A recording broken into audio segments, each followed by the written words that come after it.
उत्पादन मिलेगा।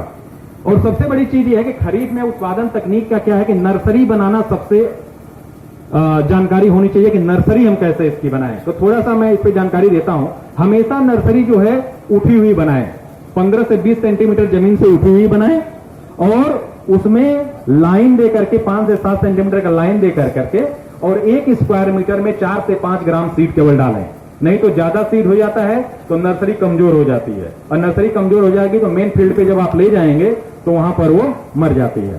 तो इसलिए 4 से 5 ग्राम सीड डालें। और उसमें एक बीमारी आती है आर्द्र गलन की, जो कि नर्सरी के सतह से पौध गिर जाती है, हो सकता हो आप लोगों ने देखा हो।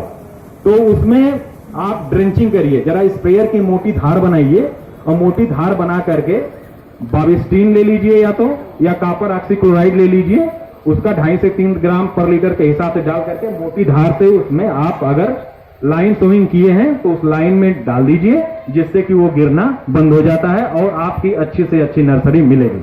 और बहुत किसानों का मैं देखता हूं कि नर्सरी में घास की प्रॉब्लम ज्यादा आती है, कहते खरीफ में बरसात के मौसम में घास भी आती है। तो अगर आप नर्सरी डाले हुए हैं कहीं और घास की प्रॉब्लम आती है तो उसमें एक ऑक्सीफ्लोरोफेन गोल नाम की दवा आती है, जिसका कि 0.5 ml, इससे ज्यादा नहीं, 0.5 ml और टर्गा सुपर का 0.8 to 1 ml अगर स्प्रे कर देते हैं 21 से 25 दिन की नर्सरी में, तो उसमें जो भी घास होती है वो मर जाती है और आपका लेबर खर्च बच जाएगा, जिससे कि आपका उसमें इनपुट ज्यादा नहीं जाएगा और अच्छी स्वस्थ नर्सरी आपको प्राप्त हो जाएगी। तो हम समझते हैं कि अगर इस तरह से अगर आप प्याज की फसल की नर्सरी तैयार करते हैं खरीफ में तो आपको कोई प्रॉब्लम नहीं होगी। और फिर उसके बाद जब आप मेन फील्ड में प्याज की नर्सरी लगाने का टाइम है 40 से 45 दिन, लेकिन किसान क्या करता है 55 दिन तक नर्सरी रखा रह जाता है, जिसमें कि उसमें छोटी छोटी गंठियां बन जाती है। और जब गंठियां बन जाती है और फिर आप उसको ले जाकर के फील्ड में जब लगाते हैं तो उसमें क्या होता है कि फ्लावर निकल जाता है, फूल निकल जाता है। और फूल निकल जाता है तो किसान कहता है कि ये तो बीज ही खराब था। बीज की कोई समस्या नहीं है, फूल निकलना।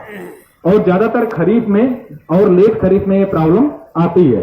लेकिन अगर नर्सरी का जो टाइम है 40 से 45 दिन, उसके बीच में अगर आप इसको लगा देते हैं तो आपके फील्ड पर ये फूल की समस्या नहीं आएगी। और इसको फील्ड में जब ले जाते हैं तो 15 से 10 सेंटीमीटर की दूरी पर इसको हम रोपण करते हैं, जिससे कि 1 हेक्टेयर में 6,66,666 पौधे आपके आएंगे। और इतने पौधे को आप अगर आप मेंटेन कर ले जाते हैं तो 350 कुंटल प्रति हेक्टेयर। दही और रस वाली व्यवस्था कहाँ लड़के वाले क्या रहा है? दही वाली है कबड्डी का सब कबड्डी का कहाँ लेके आए बोतल में लेके। इस तरह से अगर आप इसको करते हैं तो उत्पादन अच्छा से अच्छा ले सकते हैं। और हमेशा प्याज को लगाने के बाद तुरंत आप पानी दीजिए। अगर उसको पानी नहीं मिलेगा तो 50% पौधे